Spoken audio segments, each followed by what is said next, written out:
नमस्कार दोस्तों, बहुत बहुत स्वागत है आप सभी का हमारे इस YouTube चैनल स्टडी वायर में। दोस्तों, मैंने आपको मध्य प्रदेश जेल प्रहरी के जीएस से संबंधित कुछ क्वेश्चनों को डिस्कस कर चुका हूं, जिसके अंतर्गत शायद मैंने 2 या 3 टेस्ट नहीं पुराने पेपर डिस्कस कर चुका हूं। आज एक पेपर डिस्कस करते हैं और ये पेपर होगा 2018 1 अक्टूबर सेकेंड शिफ्ट का। चीज़ें समझ में आई? चलो शुरू करते हैं।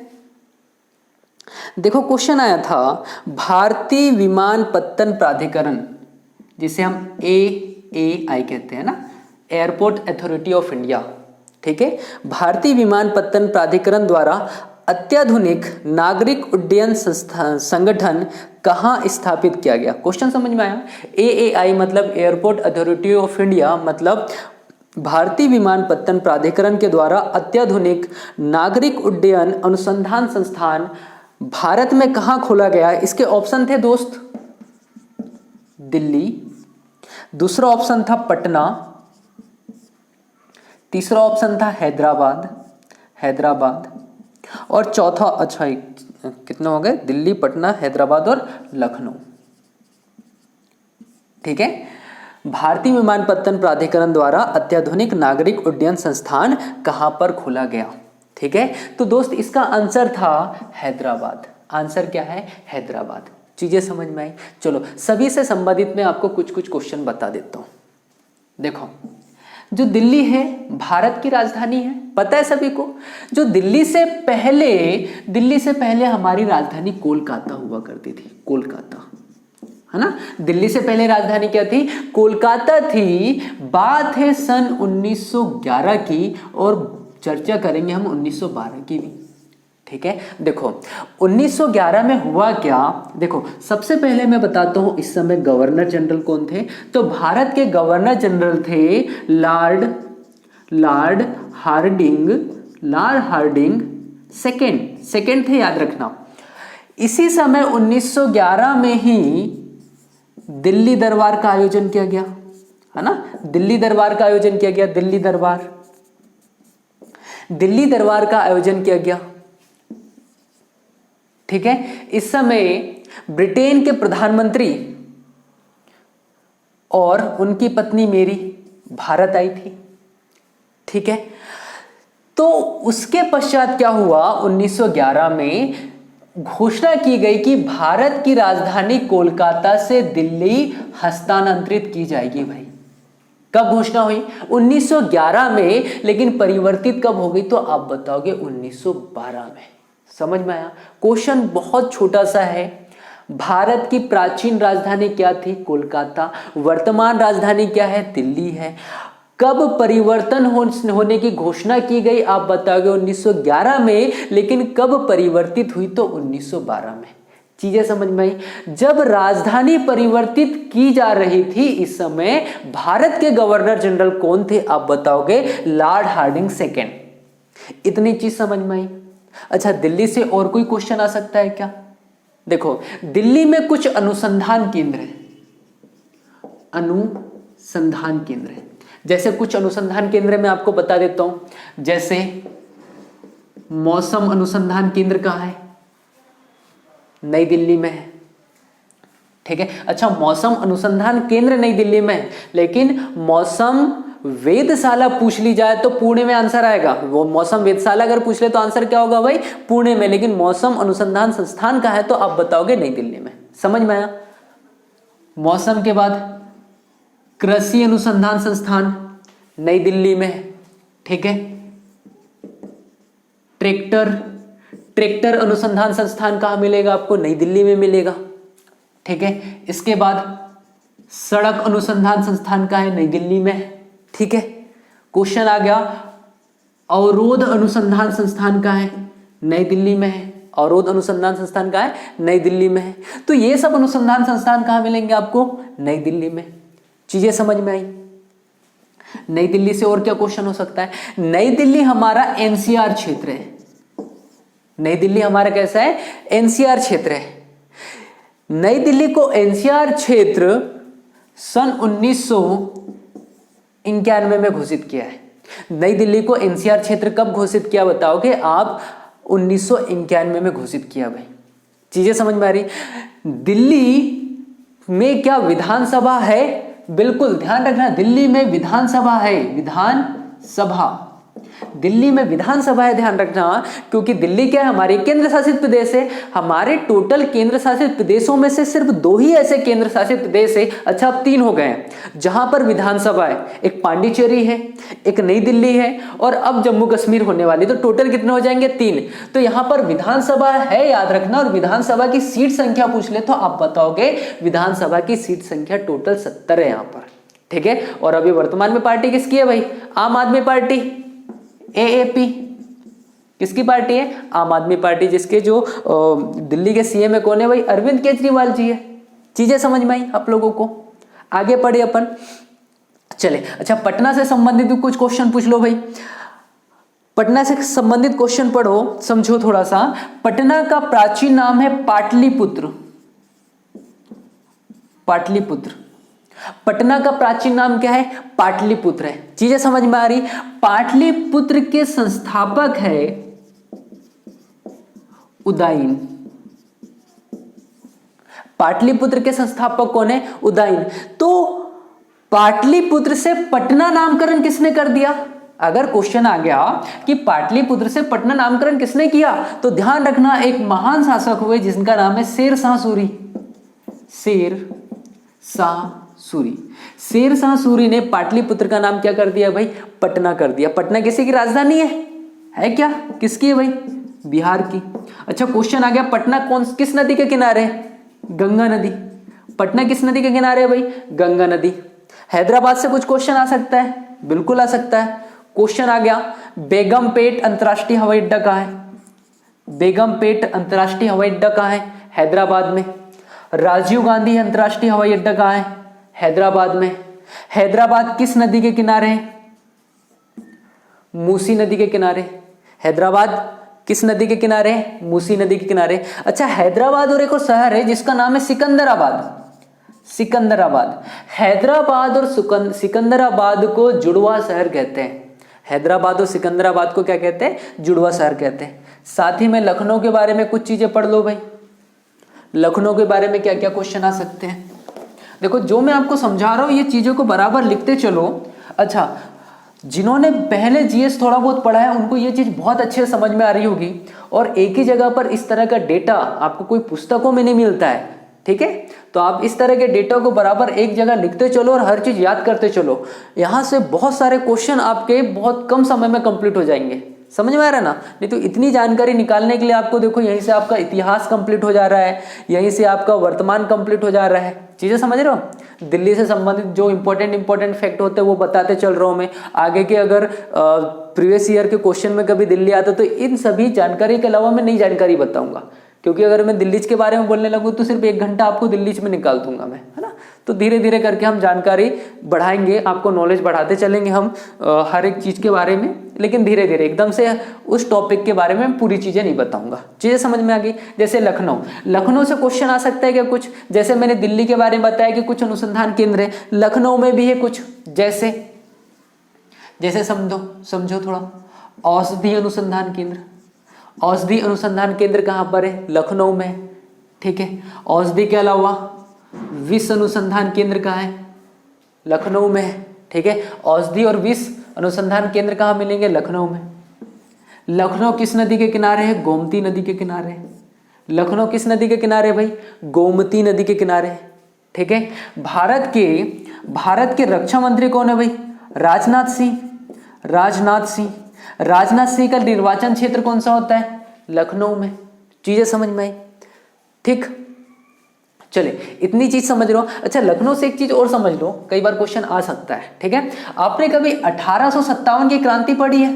1857 की क्रांति को प्रथम स्वतंत्रता संग्राम कहा जाता है। किसने कहा था भाई? वीडी सावरकर। किसने कहा था? वीडी सावरकर, मतलब वीर दामोदर सावरकर ने कहा था कि नहीं? ठीक है, तो याद रखना 1857 के समय लखनऊ में 1857 के क्रांति का नेतृत्व किसने किया था? तो यहां पर बेगम हजरत महल किसने किया था भाई? बेगम हजरत महल ने लखनऊ में 1857 की क्रांति का प्रतिनिधित्व किया था। क्या इतनी चीज समझ में आई आप लोगों को? तो याद रखोगे, हर एक चीज नोट करते चलना, ठीक है? और बिल्कुल इसे आप 5-10 मिनट में रिवीजन कर सकते हो, ठीक है? चलो अगले क्वेश्चन की चर्चा करते हैं भाई अपन। अगला क्वेश्चन देखो क्या था। अगला क्वेश्चन है, वित्त बिजली मंत्रालय भारत में एयर कंडीशनर के लिए तापमान को डिफॉल्ट सेटिंग हेतु ध्यान में रखा गया है। मतलब जो एयर कंडीशनर क्षेत्र है इसके लिए कितना डिग्री सेल्सियस तापमान होना चाहिए? तो ये बेसिक सा क्वेश्चन है, उस समय करेंट का क्वेश्चन था ये। तो इसके लिए 24 डिग्री सेल्सियस निर्धारित किया गया है। कितना? 24 डिग्री सेल्सियस। इसे ज्यादा डिस्कस करने की जरूरत नहीं है, बिल्कुल बेसिक सा क्वेश्चन है ना? जिनने उस समय करेंट पढ़ा होगा तो बिल्कुल सही लगा होगा इसका आंसर, ठीक है? और जिन्हें नहीं पता है तो हताश नहीं होना, क्योंकि 18 का करेंट का क्वेश्चन है भाई। 18 में थोड़ी ना पढ़ते थे आप तो अभी पढ़ रहे हो, ठीक है? तो अभी पिछले 6 महीने से 1 साल का करंट तैयार करके रखो, अगर वहां से क्वेश्चन आते हैं तो वो आपके पूरे कंप्लीट हो जाएंगे, ठीक है? और अगर समय मिलता है तो मैं आपको 1 साल का पूरा करंट पढ़ा दूंगा। चीजें समझे? चले अगला क्वेश्चन देखो क्या है भाई। मध्य प्रदेश में देवरी घड़ियाल रीडिंग सेंटर कहाँ है? मध्य प्रदेश में देवरी घड़ियाल। देखो पुराने लेक्चर अगर आप मेरे अटेंड कर रहे होंगे तो मैंने घड़ियाल संरक्षण के बारे में बताया था। भारत में एक नदी जिसका नाम चंबल नदी, नाम सुना आप लोगों ने? चंबल नदी। चंबल नदी के तट पर राष्ट्रीय चंबल अभ्यारण्य है। राष्ट्रीय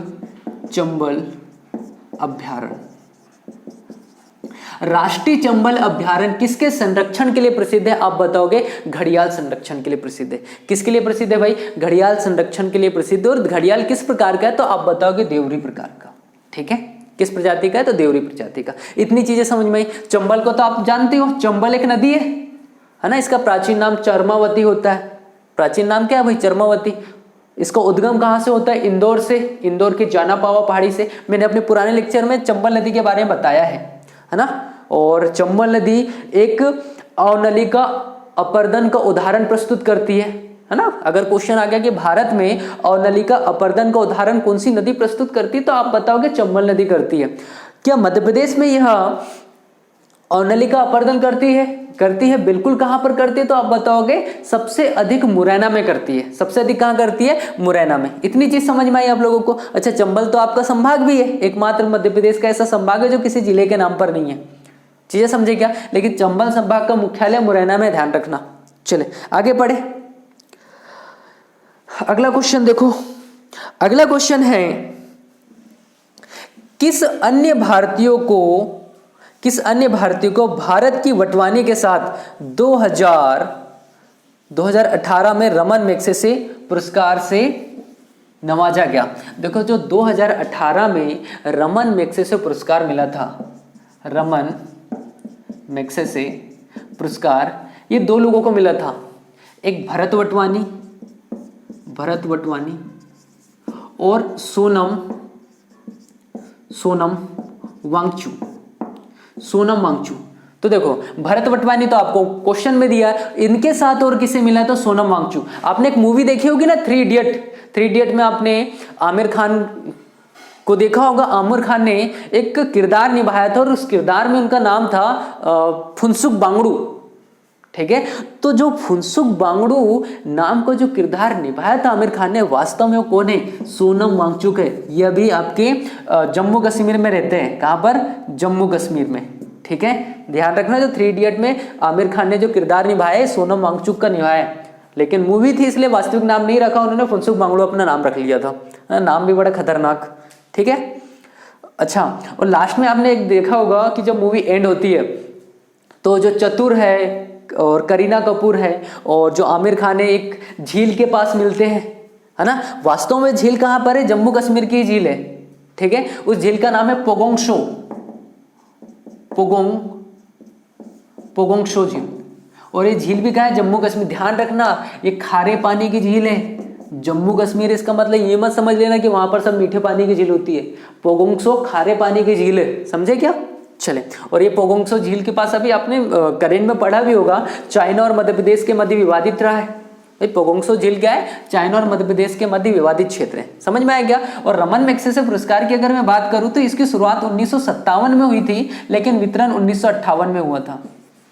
वितरण कब हुआ, 1958 में। रमन मैग्सेसे पुरस्कार की शुरुआत कब से हुई, तो 57 में, लेकिन वितरण कब से होगा भाई, 58 में। और जो सबसे पहले मिला था आचार्य विनोबा भावे को, आचार्य विनोबा भावे, सबसे पहले किसको मिला भाई, आचार्य विनोबा भावे को मिला था। इस चीज को याद रखना, चीजें समझ में आएगी। आचार्य विनोबा भावे को जानते हो ना आप लोग, इन्होंने भारत में पौनार आश्रम की स्थापना की थी, पौनार आश्रम, ठीक है। इन्होंने भारत में भूदान आंदोलन शुरू किया था, भूदान आंदोलन।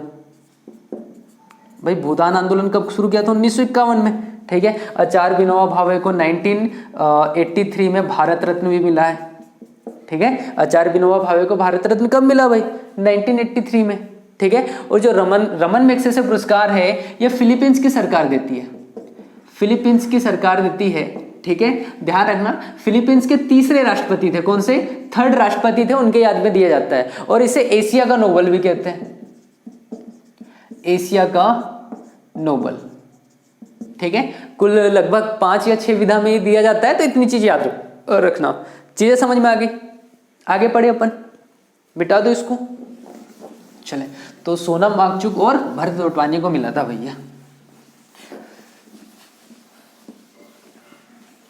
चलो अगला क्वेश्चन क्या आया था, इसकी चर्चा करते हैं अपन। अगला क्वेश्चन था, ओलंपिक पदक जीतने वाली प्रथम महिला कौन थी। ओलंपिक पदक जीतने वाली प्रथम महिला थी भैया, कौन, कर्णम मल्लेश्वरी, है ना। ओलंपिक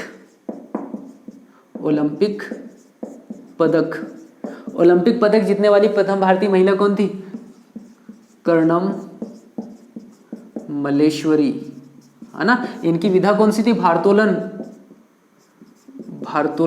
ठीक है। इन्होंने इस लगभग 2000 में जीता था, इसे देख लेना एक बार, 2000 में जीता था, ठीक है, भारोत्तोलन, ठीक है। तो कर्णम मल्लेश्वरी ओलंपिक में पदक जीतने वाली प्रथम भारतीय महिला बनी, याद रखोगे इसे, ठीक है। अच्छा चलो, एक बेसिक सा क्वेश्चन मैं पूछ रहा हूं आप लोगों से, आंसर बताना।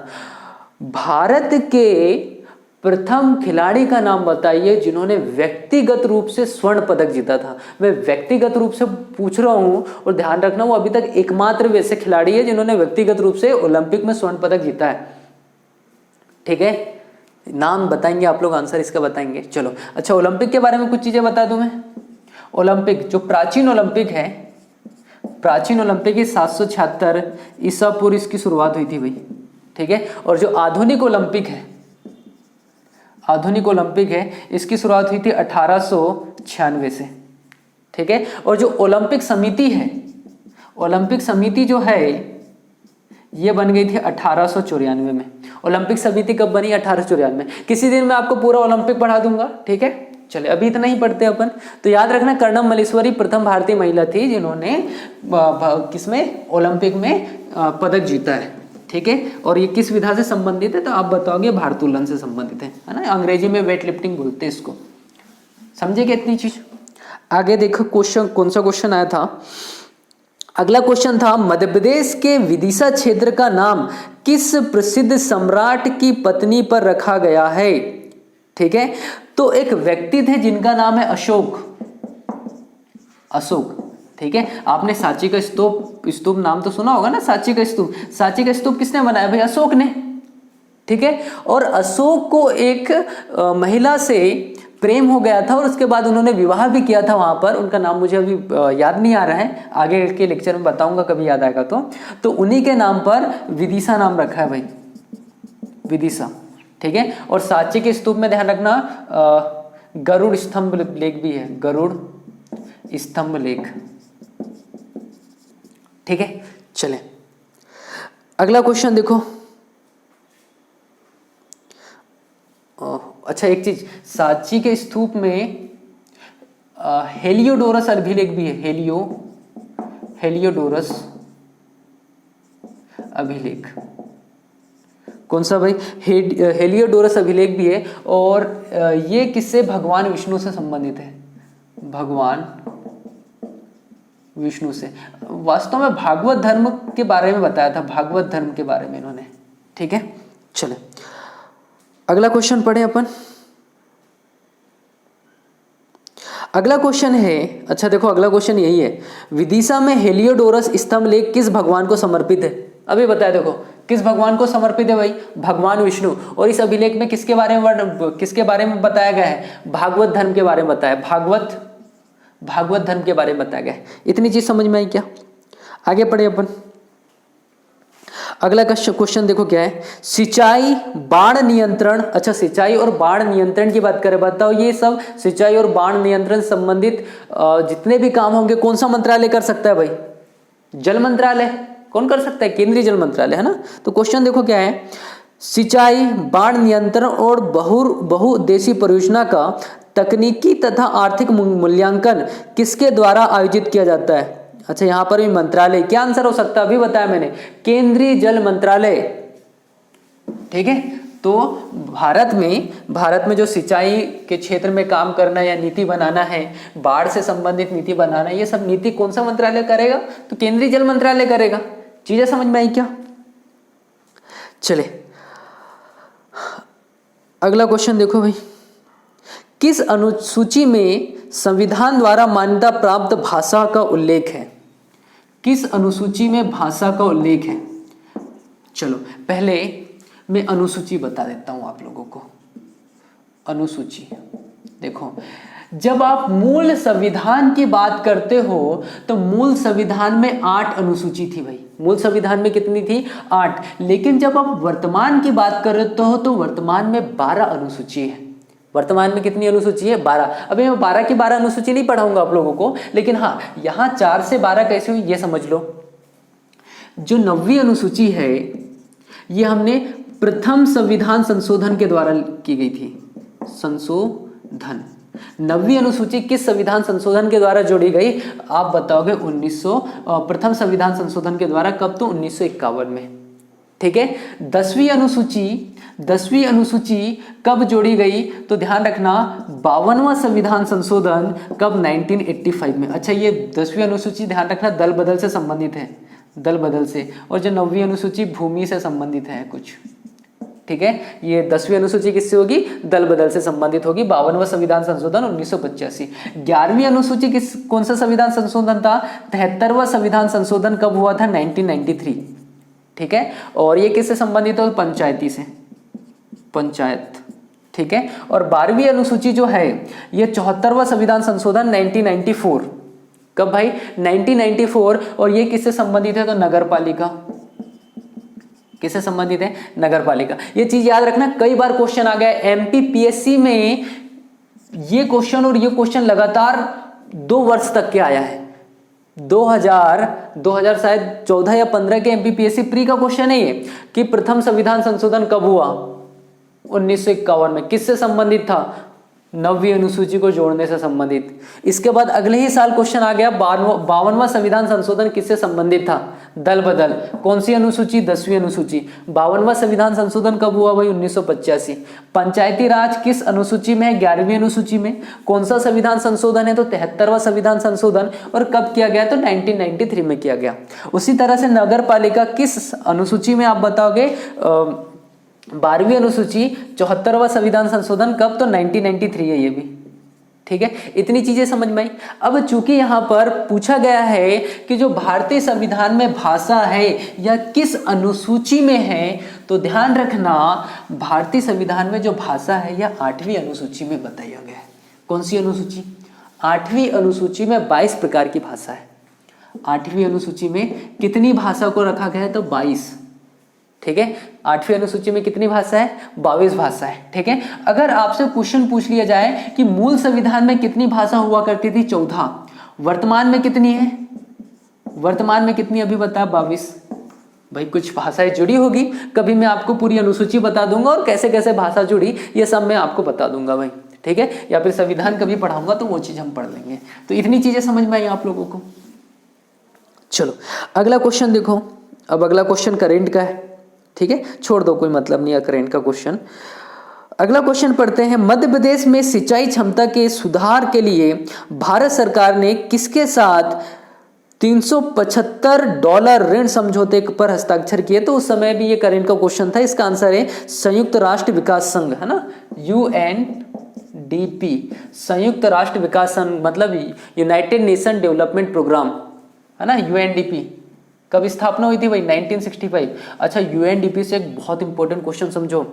आपने कभी मानव विकास सूचकांक का नाम सुना है? मानव विकास सूचकांक, ह्यूमन डेवलपमेंट इंडेक्स, HDI जिसको बोलते हैं अपन, किसके द्वारा जारी किया जाता है? UNDP के द्वारा। कब से जारी किया जा रहा है? 1990 से जारी किया जा रहा है। समझ में आ रहा है मैं क्या बता रहा हूं? UNDP के द्वारा मानव विकास सूचकांक जारी किया जाता है।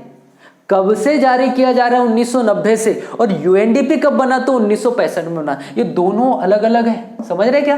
65 में स्थापना हो रही है, 90 से क्या जारी कर रहा है? HDI इंडेक्स जारी कर रहा है। चीजें समझ में आ गई।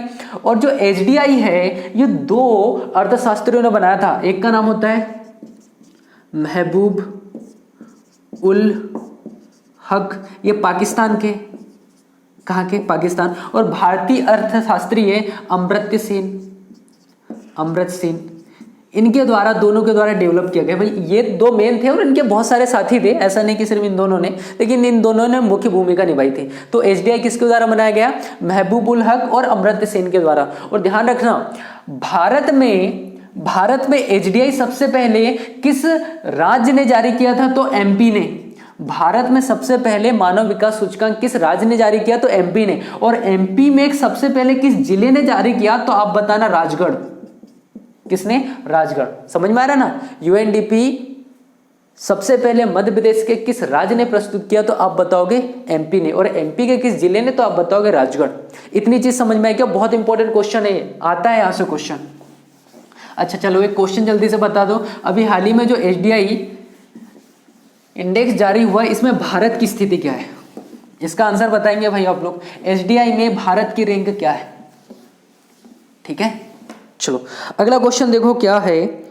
अगला क्वेश्चन है भैया, 2016 में मध्य प्रदेश निम्नलिखित में से कौन से विभाग को बनाने वाला पहला राज्य बना? देखो विभाग मध्य प्रदेश में भी हाल ही में बना है, जिसको आप आनंद विभाग कहते हो। आनंद विभाग मध्य प्रदेश में पहली बार बना है, अन्य किसी राज्य में अभी नहीं है, मध्य प्रदेश पहला था। चीजें समझ में आ रही है? चलो अगला क्वेश्चन है। अगला क्वेश्चन था, मध्य प्रदेश के उस स्थान का नाम बताया जहां युद्ध स्मारक, शौर्य स्मारक स्थित है। शौर्य स्मारक। भोपाल गए हो क्या भैया आप लोग? भोपाल में अगर आप घूमने जाओगे तो कुछ चुनिंदा जगह है जहां पर घूमने लायक जगह है ना, जिसमें से शौर्य स्मारक भी। इसका अर्थ क्या हुआ? कहां पर है भैया? भोपाल में, है ना। अच्छा भोपाल से एक बेसिक सा क्वेश्चन बताऊं मैं, मध्य प्रदेश का सबसे छोटा राष्ट्रीय उद्यान कहां पर है? भोपाल में। उसका नाम क्या है? इसका आंसर आप कमेंट बॉक्स में बताओगे। मैंने शायद पिछले कुछ क्वेश्चन लेक्चरों में इसके बारे में बताया है। सबसे छोटा, क्षेत्रफल की दृष्टि से सबसे छोटा राष्ट्रीय उद्यान कौन सा है? नाम बताना आप लोग। और उसकी स्थापना कब हुई ये भी बताओगे आप लोग। समझ में आ गया? तो शौर्य स्मारक कहाँ है भाई? भोपाल में। उस भारतीय खिलाड़ी का नाम बताए जिन्हें 2014 में भारत रत्न से नवाजा गया। उस भारतीय खिलाड़ी का नाम, भैया खिलाड़ी तो एक ही है जिन्हें भारत रत्न मिला है। क्या नाम है इनका? माननीय श्री सचिन तेंदुलकर जी। सचिन तेंदुलकर जी को मिला है भैया भारत रत्न। कब मिला है? 2014 में। 2014 में दो लोगों को मिला था। एक का नाम था CN राव, पूरा नाम होता है चिंतामणि नागेश्वर राव। क्या नाम होगा पूरा? चिंतामणि नागेश्वर राव। और 2015 में ध्यान रखना, हमारे अट्टू काका मतलब अटल बिहारी वाजपेयी जी को, और महामना मतलब मदन मोहन मालवीय जी को 2015 में मिला है। ठीक है, चलो बहुत अच्छा क्वेश्चन है। आप मुझे बताएं 2019 में किन 3 लोगों को भारत रत्न से नवाजा गया था? 2019 में किन 3 लोगों को भारत रत्न से नवाजा गया? इसका आंसर आप लोग बताओगे भाई। कौन कौन से 3 लोग थे? ठीक है, चले अगला क्वेश्चन है। भोपाल में किस मस्जिद को मस्जिद के ताज के रूप में जाना जाता है और भारत की सबसे बड़ी मस्जिद भी है? भारत की सबसे बड़ी मस्जिद है ताल उल मस्जिद, ताल उल मस्जिद, और इसी को मस्जिद का ताज भी कहते हैं। कहाँ पर है? तो भोपाल में, भोपाल में। समझ में आया? चले, भोपाल में 2.5 सीढ़ी की मस्जिद भी है, पढ़ा है ना आप लोगों ने? 2.5 सीढ़ी की मस्जिद कहाँ है भाई? 2.5 सीढ़ी की मस्जिद ये भी भोपाल में, छोटी है ये, सबसे बड़ी कौन सी? ताजुल मस्जिद है। ठीक है, चले आगे पढ़े। अगला क्वेश्चन था, निम्नलिखित में से किसे भारतीय योजना प्रक्रिया में प्रथम ब्लूप्रिंट के नाम से जाना जाता है? किस भारतीय योजना को प्रथम ब्लूप्रिंट के नाम से जाना जाता है? तो देखो, एक योजना थी जिसे आप कहते हो विश्वेश्वरैया योजना, है ना। ब्लूप्रिंट के नाम से किस योजना को जाना जाता है? तो ब्लूप्रिंट के नाम से विश्वेश्वरैया योजना को जाना जाता है, क्योंकि इन्हीं के द्वारा भारत में हरित क्रांति की शुरुआत की गई थी भाई। इन्हीं के द्वारा भारत में हरित क्रांति की शुरुआत की गई थी, एम विश्वेश्वरैया के द्वारा। इस वजह से, अच्छा, एम विश्वेश्वरैया, इनका पूरा नाम होता है मोक्षगुंडम विश्वेश्वरैया।